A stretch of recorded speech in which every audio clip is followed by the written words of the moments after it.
ધાંગધ્રામાં પીજીવીસીએલના deputy ઇજનેર રૂપિયા 1.5 લાખની લાંચ લેતા ઝડપાયા। ગુજરાતમાં ભ્રષ્ટાચારે અજગરી ભરડો લીધો છે, જ્યાંથી મળે ત્યાંથી લાવ અને લાવ થઈ રહ્યું તો જાગૃત લોકો પાસે લાંચ માંગે તો તે તુરંત જ એસીબીમાં ફરિયાદ કરે છે, ત્યારે આવા ભ્રષ્ટાચારનો પર્દાફાશ થાય છે। આવું બન્યું છે ધાંગધ્રામાં પીજીવીસીએલના ડેપ્યુટી ઇજનેર મહિલા રૂપિયા 1,54,000ની લાંચ લેતા રંગે હાથ ઝડપાઈ ગયા છે। આ બાબતે વાત કરીએ તો ફરિયાદીનું તેના ભાડાના મકાનમાં લાગેલ વીજ મીટર ડેપ્યુટી ઇજનેર મહિલા રત્નાબેન અનિલકુમાર ચૌધરી કે ચેક કરતા તે મીટરમાં ગેરરીતિ જણાતા તેઓએ રસીદ આપ્યા વગર કે કોઈ પણ કાગળમાં સહી લીધા વગર મીટર ઉતારી તેઓ સાથે લઈ ગયા હતા, જેથી આ કામના ફરિયાદી પીજીવીસીએલ કચેરી ધાંગધ્રા ખાતે જઈને મહિલા ઇજનેર રત્નાબેન અનિલકુમાર ચૌધરીને રૂબરૂમાં મળતા તેમણે ફરિયાદીને મેટર પૂરી કરવી હોય તો અને વીજ ચોરીથી પતાવટ કરવા માટે ભરત ડુંગર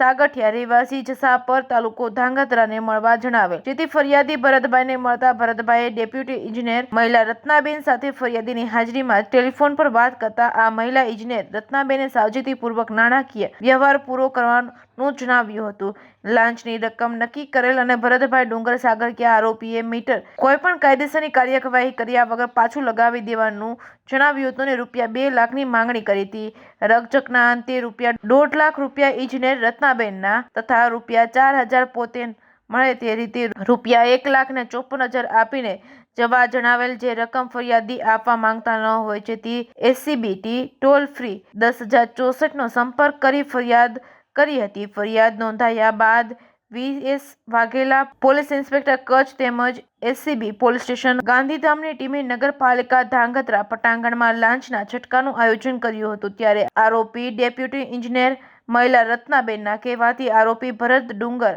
સાગઠિયાએ રૂપિયા 1.5 લાખ તથા તેઓના રૂપિયા 4,000 સ્વીકારીને રૂપિયા 1.5 લાખ તેઓએ સાથે આવેલા મેરુ મંગા પારગીને આપીને રૂપિયા 4,000 તેઓના ખિસ્સામાં રાખ્યા। તે સમયે જ એસીબી ટીમે લાંચ લેતા બંને વચેટિયાઓ સાથે ડેપ્યુટી ઇજનેર રત્નાબેન અનિલકુમાર ચૌધરીની અટકાયત કરી હતી। Reporting by Shrikant Patel, Morbi.